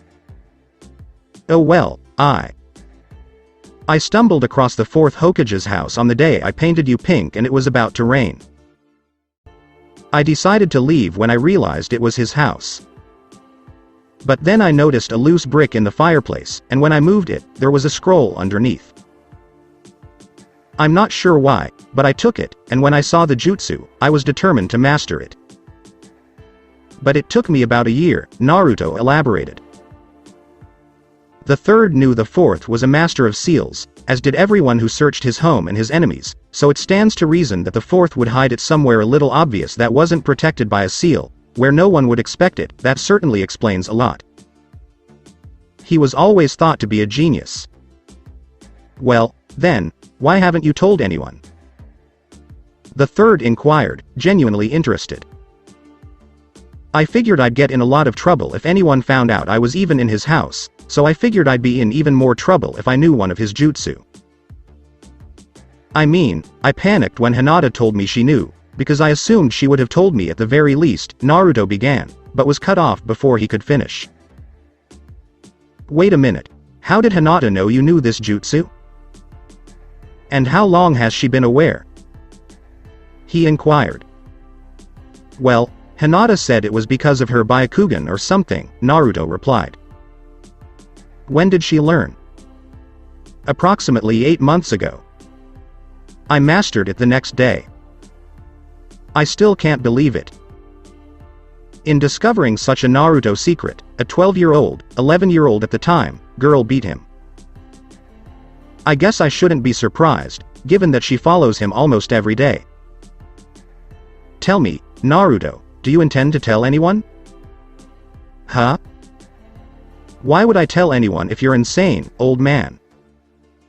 Naruto was taken aback by the question. For one thing, I believe it would be best if your teammates and Junin-sensei were aware. So they know exactly what you can do to assist in dangerous situations, the explanation for the third Hokage. I suppose it makes sense.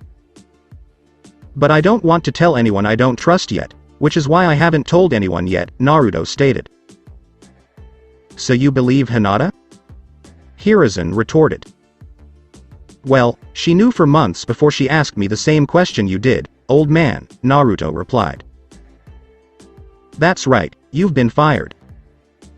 When you trust your teammates to tell them about your secret jutsu, I will leave the decision to you. But believe me when I say that trust is best built from the start. You are free to leave now, the third said this just before deactivating his office's security seals. Alright, see you later, old man, Naruto said as he walked away. Naruto was sitting in front of the third Hokage the next day after his ninja registration photo was taken. Naruto was wearing white makeup with various red markings on his face and hands, and the third thought he looked more like a clown than a ninja. Take it again, the third said. What? Why? Naruto inquired. This is done so that you can be identified as a ninja rather than a clown. Look, you have no idea who it is. And where has your headband gone? He explained and inquired. Oh, I don't want to screw it up right before orientation, Naruto replied. Fine, but you still need to retake your ninja registration photo. Fine, Naruto said, but just one more thing. The third Hokage looked perplexed. Sexy jutsu, Naruto replied, via nosebleed. That's the sexy jutsu you mentioned, very tricky, the third said as he recovered. Just then, the door slid open, revealing a small child wearing what appeared to be underwear on his head and a spiky ponytail sticking out, dressed in a yellow shirt and a long blue scarf. I challenge you, old man. I'm going to triumph over you and become the 5th Hokage. Arg. He screamed before tripping over his own feet. My grandson, Will he ever understand? Hiruzen pondered. Who is he? Naruto came to mind. Oh, where could he be this time? Asked a man to himself as he came running down the hall looking in every room, wearing the standard Leaf Junin outfit, minus the flak jacket, dark sunglasses, and a bandana-style headband. As the child stood up, convinced that he had been tripped, he looked around for the perpetrator, and he spotted Naruto, knowing that it couldn't be his grandfather. Oh, you were the one who tripped me, wasn't it? As he got in Naruto's face, the kid said. Dude, you tripped over your own feet. Naruto countered, grabbing the child by the scarf, just as the man running down the hall entered after hearing the commotion, and the first thing he sees is Naruto holding the child he was looking for by the scarf. Gasp asterisk, of course, the Nine Tails is the worst kind of troublemaker there is, the man reasoned, you're there. Unhand the honorable grandson, Konohamaru right now. He is the third Hokage's grandson. Said the man. What, the grandson of the old man? Naruto thought to himself. He's just like the rest of them. Won't do anything now that he knows who I am, the kid, now known as Konohamaru, reason. "What's the matter? Afraid I'm the third Hokage's grandson?" Konohamaru stated, confident that Naruto would not harm him now. "No matter if he's your grandmother, *pow, believe it." Naruto said this as he hit Konohamaru on the head, almost knocking the mysterious man out. A few minutes later, Naruto had left the room, and Konohamaru was receiving a lecture from his tutor, who was later identified as Ebisu. "You should avoid picking a fight with that kid. He is far beneath you, despite the fact that he deserves it. Now, the best and quickest way to become Hokage is to listen to me." Ebisu had turned away from Konohamaru at this point. "I am your only shortcut, so you should listen to me." "Ah. What happened to him?" Ebisu inquired as he returned his gaze to Konohamaru, only to find him gone. "I believe he followed Naruto, but I'm not sure where," the third said. "Is he with Naruto? That is a catastrophe." Ebisu yelled in panic, then ran away to find Konohamaru. How did he end up like that? Anyway, what will I do about Konohamaru? Today marks his 20th, holy shit, sneak attack, and being around Naruto almost guarantees that it will only get worse. Naruto wouldn't teach him anything risky, would he? After Ebisu left the room, I had the third thought. Meanwhile, Ebisu was looking for Konohamaru, worried about what Naruto was doing to him. "Hey, I know you're following me," Naruto said, noticing Konohamaru hiding behind a horizontal, fence camo tarp, with his hair sticking out the top. "That's so obvious it's pathetic. HN. You saw right through my disguise, so you're good." As he emerged from behind his tarp, Konohamaru approaches Naruto, pontificates at him, and says, "Alright, I'll be your apprentice, and you'll be my master." Huh? Naruto looks at him as if he's insane or something. "Come on, boss." "Boss?" "Yes, sir." Boss. I have to say, I like the sound of that," Naruto says. "Yeah, and you need to teach me that sexy jutsu. You applied it to Grandpa Hokage." Please, Konohamaru pleaded. "Okay, then, follow me," Naruto stated as he walked to an empty training ground. "Alright." Following Naruto, Konohamaru says. When Iruka arrived, the third Hokage was standing atop his tower, staring at the Hokage faces. "Lord Hokage, has Naruto redone his ninja registration? Have you taken a picture yet?" Iruka inquired. "Yes," said the third. "Last night at Ichiraku's, I gave Naruto a lecture about how his life as a ninja would be different now. But all he seemed to care about was being better than all the previous Hokage and receiving everyone's approval," with a smile on his face, Iruka informed. "Naruto's dream might be impossible," said the third. "Sir?" Iruka inquired, perplexed as to where this was coming from. "I made the order 12 years ago that no one should tell Naruto about the 9 tails within him.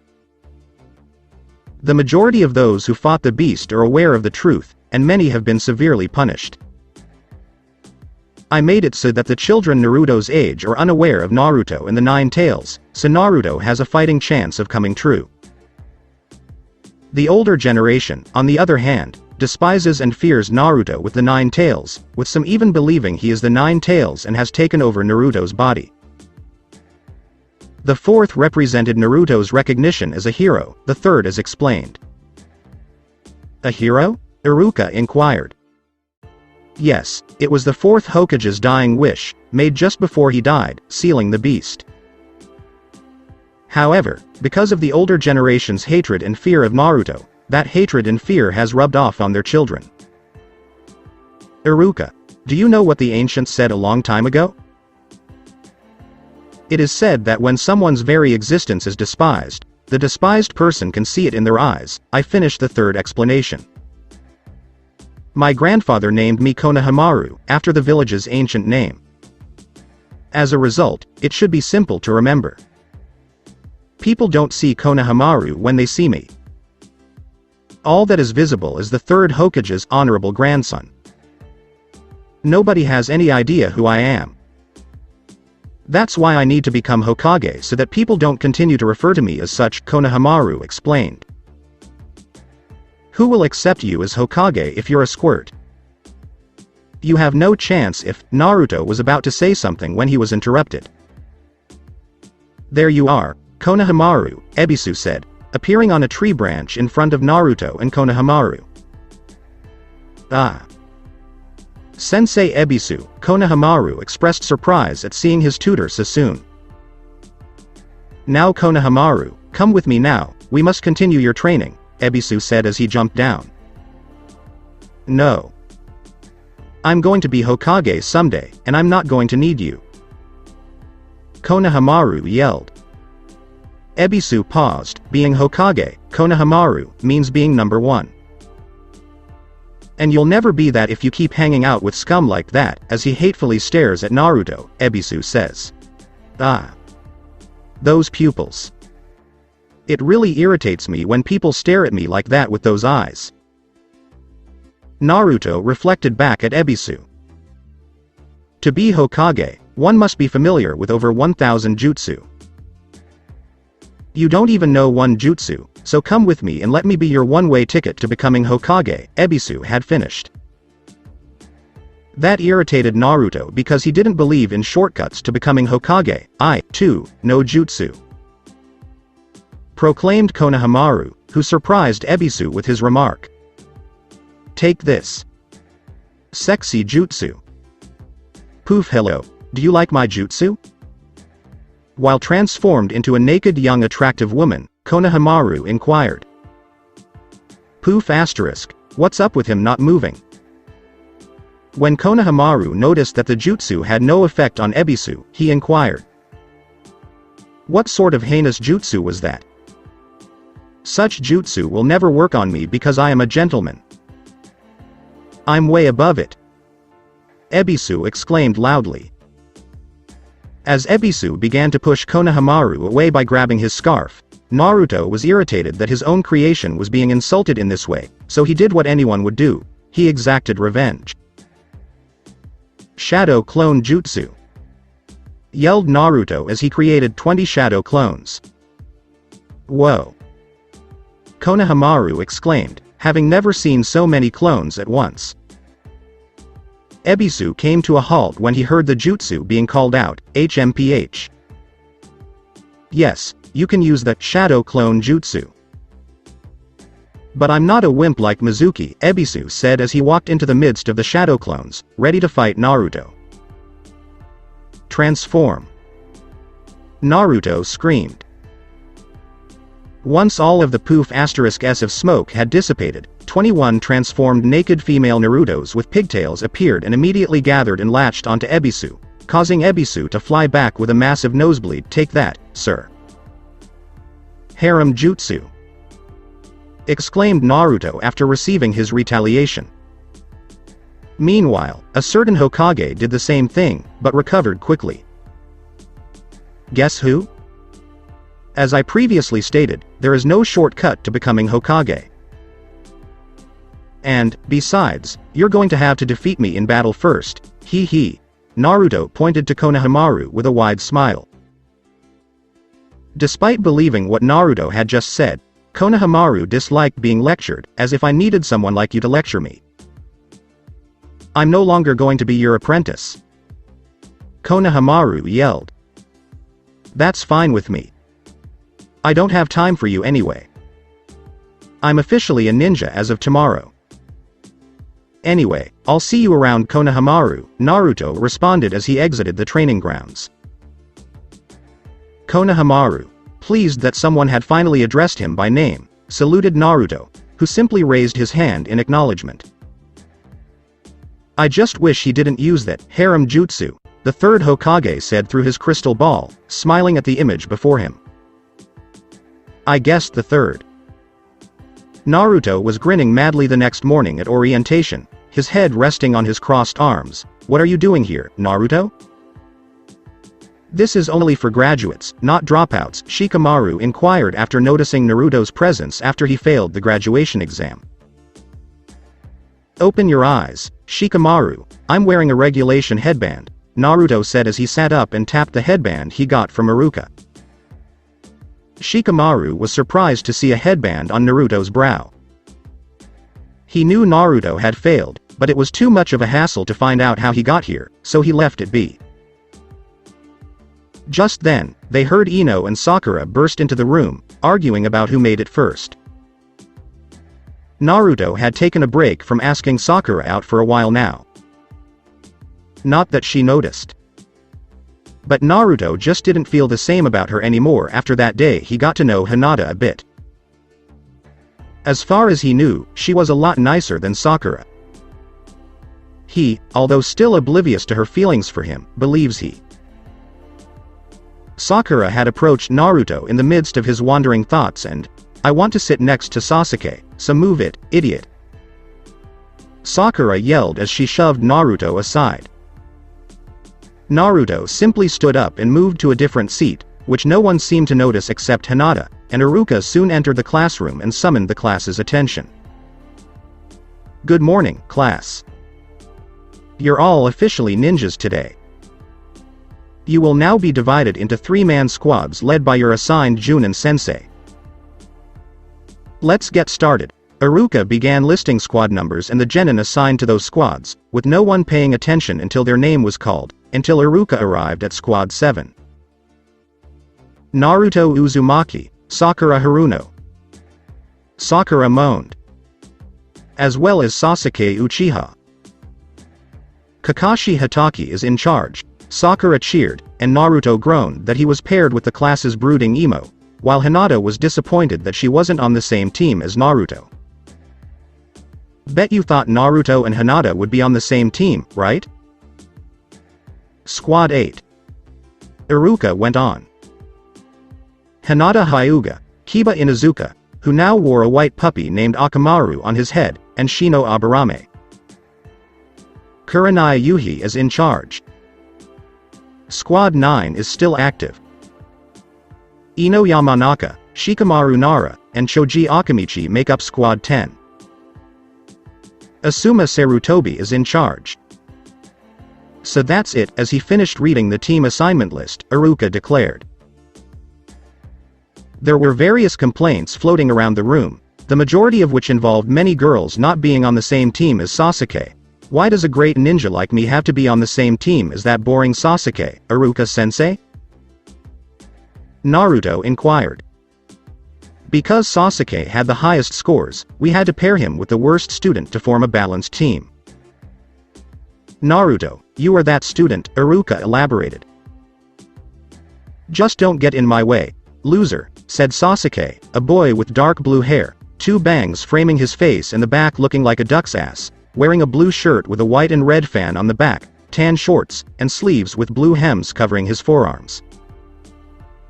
Meanwhile, the Junin gathered in the Three Roads office, peering into the crystal ball on the desk. Naruto was getting frustrated a few hours later, after the break they had after Iruka announced the team assignments. Why is it that our sensei is the only one who hasn't arrived yet? Even Iruka-sensei has left, Naruto inquired, so he did what he does best, he pulled pranks.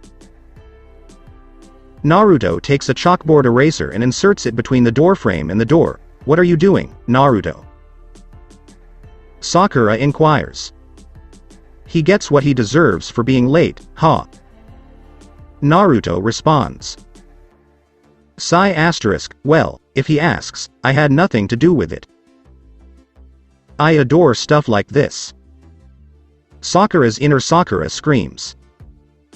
Our teacher is a Junin. Do you believe he'll fall for something like that? Sasuke inquires, seemingly uninterested.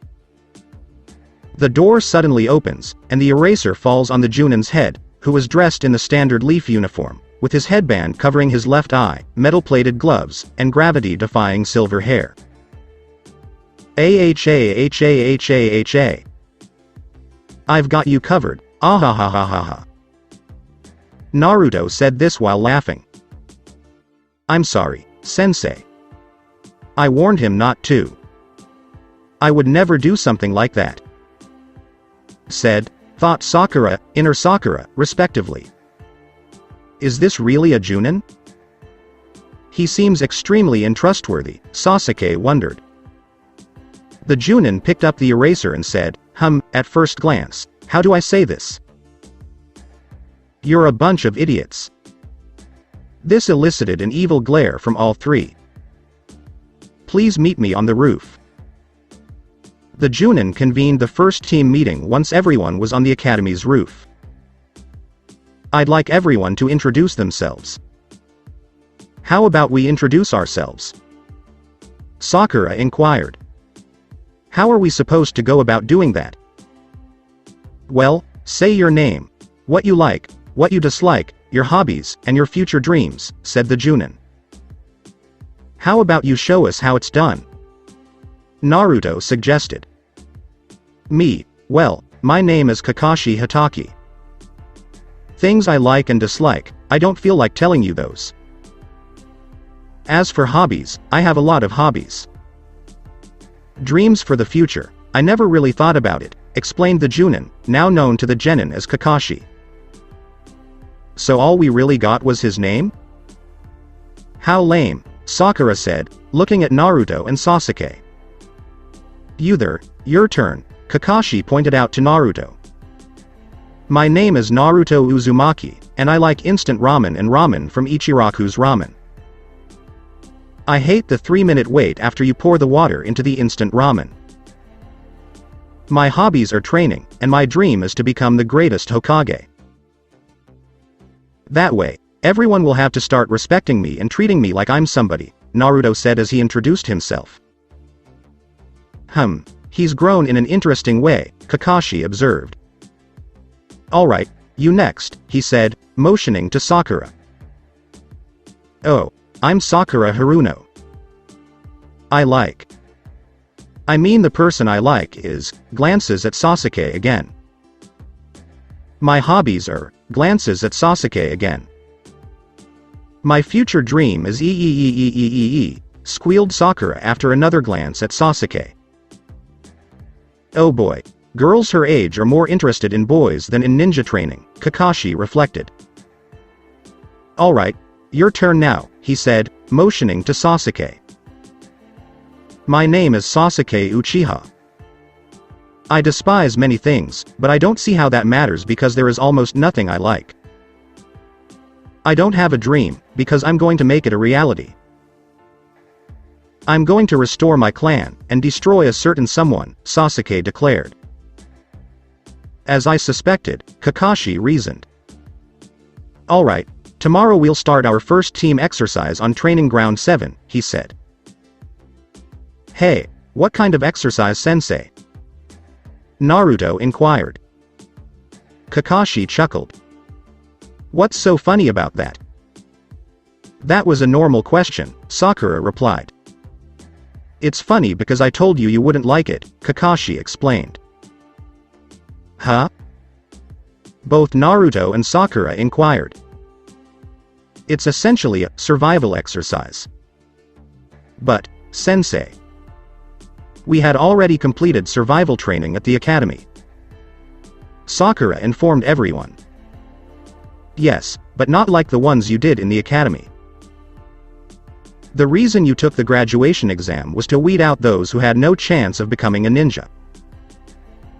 The real test will be decided by your Junin sensei.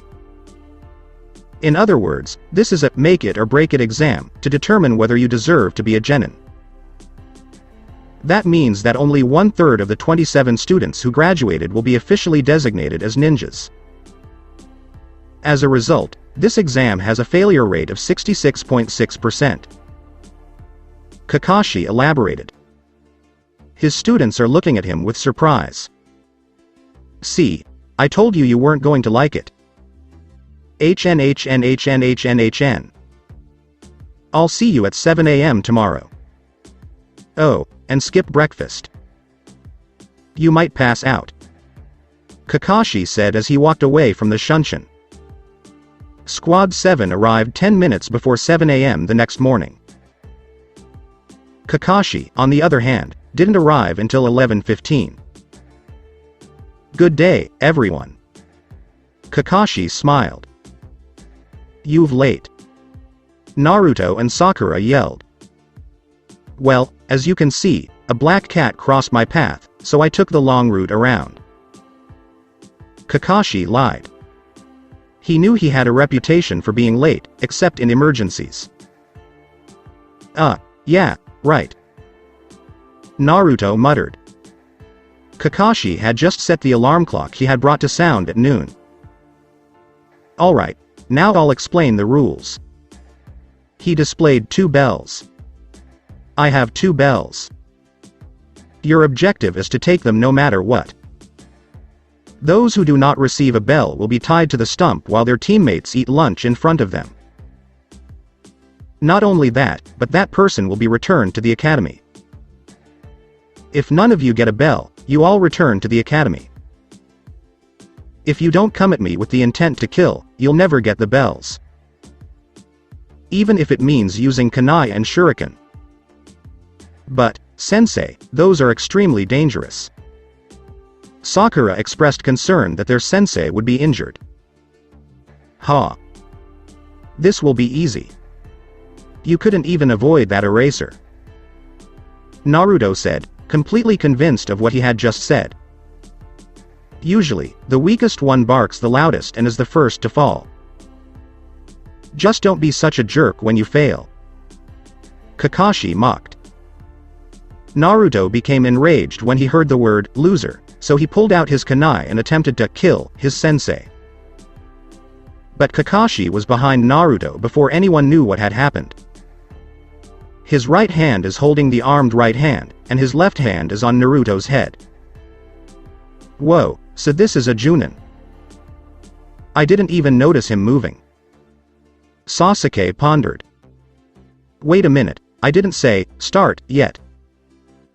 But you did come at me with the intent to kill me, so I guess I'm growing fond of you." Kakashi then let go of Naruto. "Okay, start," Kakashi said when Naruto turned around. On command, Sasuke and Sakura vanished into the trees that surrounded the training grounds. Kakashi, on the other hand, was surprised to see Naruto still in the clearing. "Are you a little perplexed?" Kakashi inquired. "No way. I'm going one-on-one with you," Naruto declared. "Very well. Shinobi Battle Tactic Number 1, Taijutsu," Kakashi said as he took out his Make Out Paradise book. "What, a book?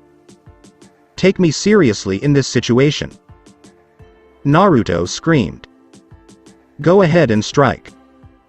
Even as I read, I have my doubts that your attacks will be effective." Kakashi responded by mocking Naruto. Naruto charged, enraged that he was being underestimated. Naruto jumped and delivered a right punch to Kakashi's head. Kakashi simply raised his hand and caught the punch. Naruto then lowered himself and attempted a left roundhouse to Kakashi's torso, which Kakashi simply ducked. Naruto used his momentum to spin around and deliver a left punch to the side of Kakashi's head, only to hit air. Sakura noticed Kakashi standing behind Naruto, making the tiger hand sign. "Naruto, look behind you," Sakura forewarned, revealing her position to Kakashi.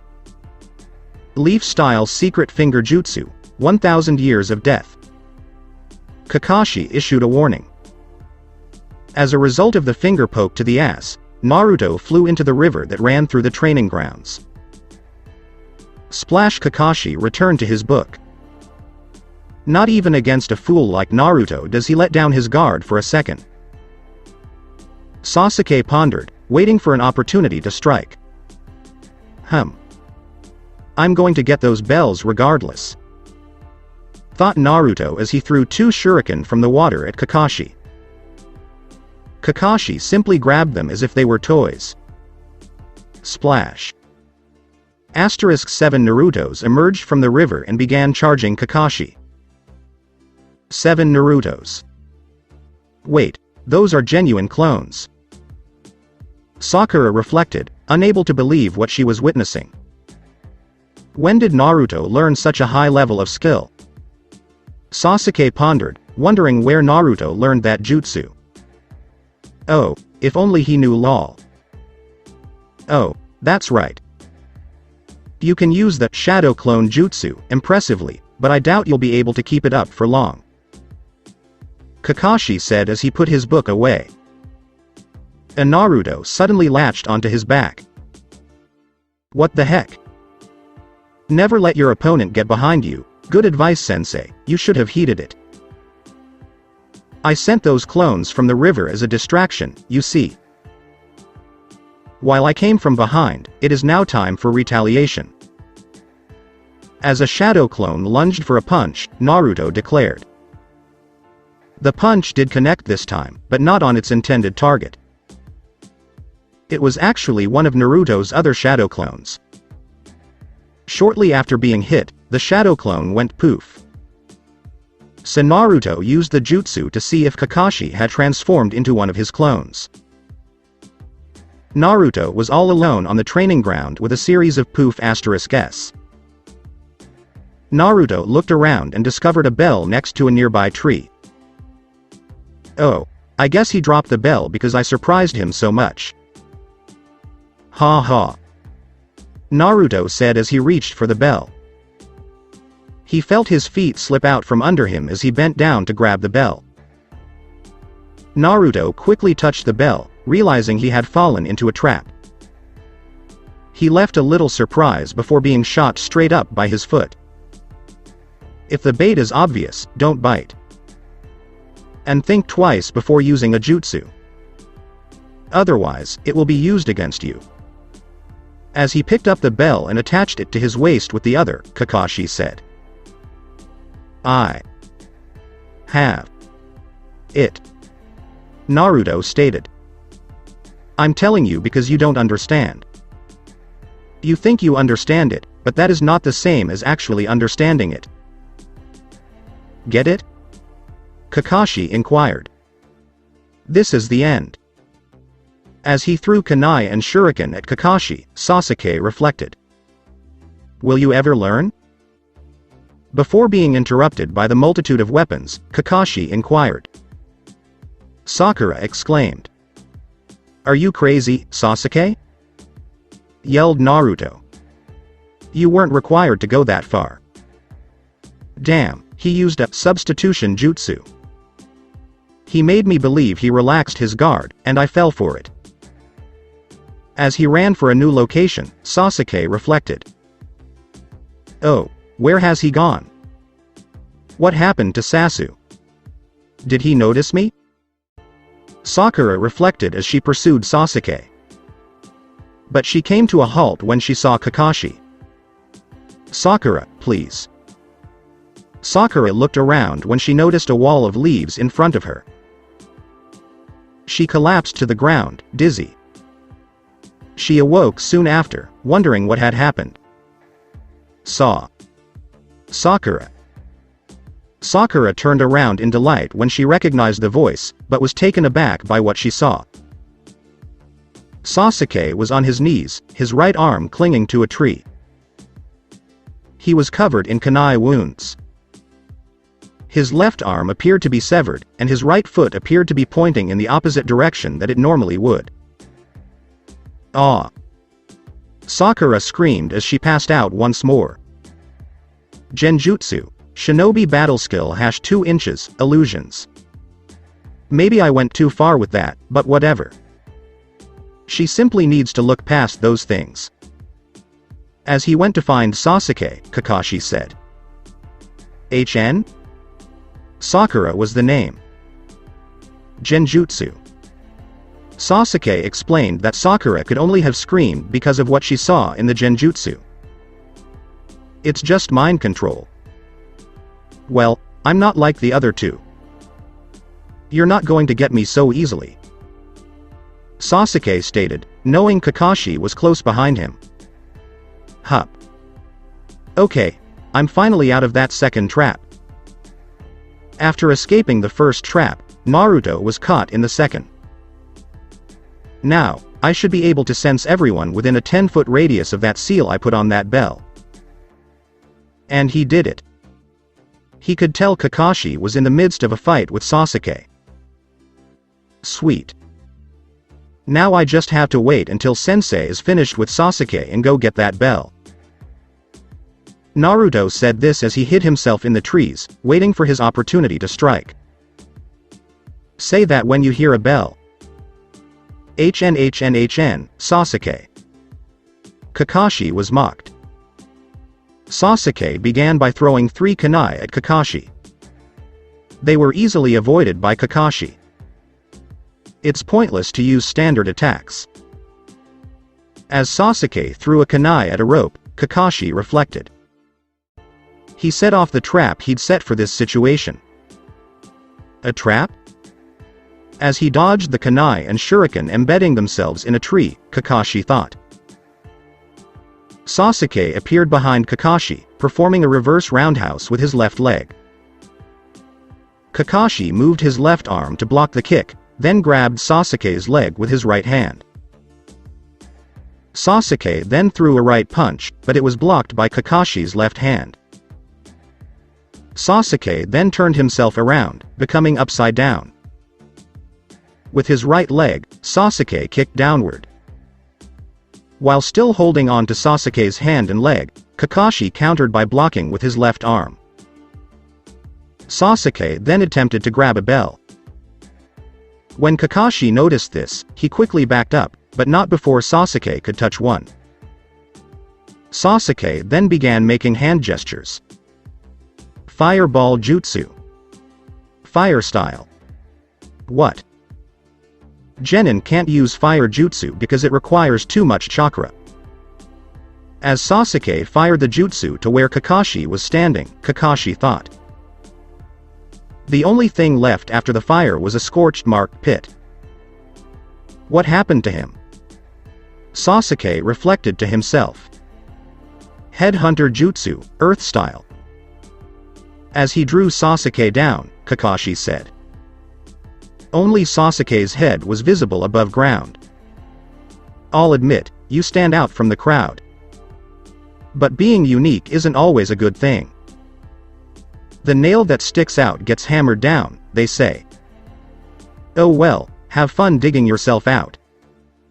Haha. As he returned to where it all began, Kakashi said. Sakura came running out of the trees shortly after Kakashi left and came to a complete stop when she saw Sasuke. Sakura? Sasuke inquired. Ah. Sasuke's head on its own and talking. Sakura screamed, then passed out. Sakura awoke a few minutes later to find Sasuke above her, having dug himself out. Sasuke. When Sakura latched onto him, she yelled with joy. Ah, leave. Sakura obeyed Sasuke's command. I'm going to get one of those bells. As he stood up, Sasuke said. Are you still trying to get one of the bells, Sasuke? Sakura inquired. I brushed up against one earlier. Really? That's incredible, Sasuke. Unbelievable. I'll never get one of those bells. Sakura said, thought, inner Sakura, respectively. Meanwhile, as Kakashi returned to the location of the test, he felt something behind him. But when he turned around, nothing was there. Perhaps it was just my imagination. Oh well, I wonder if Naruto has discovered the lunches I left near the memorial stone yet? Kakashi thought, oblivious to the fact that one of the bells was missing. Haha. Okay, I got a call. I was confident that Sensei would not notice in time. It was the same as when I put a seal on Iruka Sensei and he told me to run. Naruto thought to himself. Flashback. I need you to run, Naruto. Don't let Mizuki have that scroll. Mizuki couldn't hear Iruka because she was whispering. Naruto placed his hand on Iruka's left elbow just as he stood up to run, leaving the seal behind for the Flying Raijin Jutsu. Flashback finish. I guess that means I pass. Ha ha. Naruto exclaimed with glee. Listen, Sasuke, there isn't much time left. Why don't we give it another shot next year? Sakura inquired, having lost faith in their ability to pass the test. No. I've come too far to abandon Sakura. That man must be killed. I'm the only one who has the ability to kill him. Damn. Rian, let us return, said Sasuke when he heard the alarm clock go off. Everyone had gathered by the tree stumps to hear Kakashi's decision. Hey Kakashi-sensei, he said before he could begin. Naruto said this to draw Kakashi's attention. Since I got a bell, that means I pass, right? Naruto said, holding up a bell. Everyone in the room looked at Naruto as if he had two heads. How in the world did he get a bell? Is what everyone was thinking. How did you get a bell without my noticing, Naruto? Kakashi inquired. Ha ha ha. Should a ninja reveal his secrets, sensei? Naruto retorted, refusing to reveal his secret jutsu just yet. Isn't that all I'm going to get out of you? Yup. To answer your question, Naruto, you do not pass. Because none of you got to the point of this exercise. Teamwork was so simple. If all of you had come at me, more than just Naruto would have rung. Kakashi elaborated. But sensei, there were only 2 bells. Sakura stated this. Yes, I deliberately pitted you all against each other. As a result, you could look beyond your personal interests. Naruto, you ventured out entirely on your own. Despite receiving a bell, you did not collaborate with the others. When Naruto was right in front of you, Sakura, you were more concerned about not knowing where Sasuke was. You thought the others were so far beneath you, Sasuke, that they were worthless. Do you see that rock over there? It has the names of some of my closest friends engraved on it. They were all heroes, specifically Kia heroes. Kakashi stated. What exactly is Kia, sensei? Naruto inquired. It stands for, killed in action. Sakura elaborated. I'll give you one more shot. Eat your lunch, Naruto. But don't share your food with the others. If you do, you will be returned to the academy, Kakashi stated. No. We work as a group. We'll only hurt our chances of getting the bells if we don't eat. Naruto stated that he did not agree with Kakashi's rules. He's correct. We're a group that sticks together. Sasuke concurred with Naruto. Yeah, the 3 of us are one. Sakura expressed surprise that she agreed with Naruto. The 3 of you are one? Kakashi inquired, not pleased that they did not appear to want to follow his rules. Yes, all 3 said at the same time. Alright, you 3. Pass. With an eye smile, Kakashi said. You are the first to pass my test. The others simply followed my instructions. Those who break the rules are trash, but those who abandon their friends are worse than trash. Squad 7's first mission begins tomorrow, Kakashi said, thumbs up. How did you like it? It's a little shorter than some of the others, but it's just about the bell test. So that's it for today. I hope you guys enjoyed it. Don't forget to like, share and subscribe to the channel for more awesome stories like this. Thank you. See you all in my next video.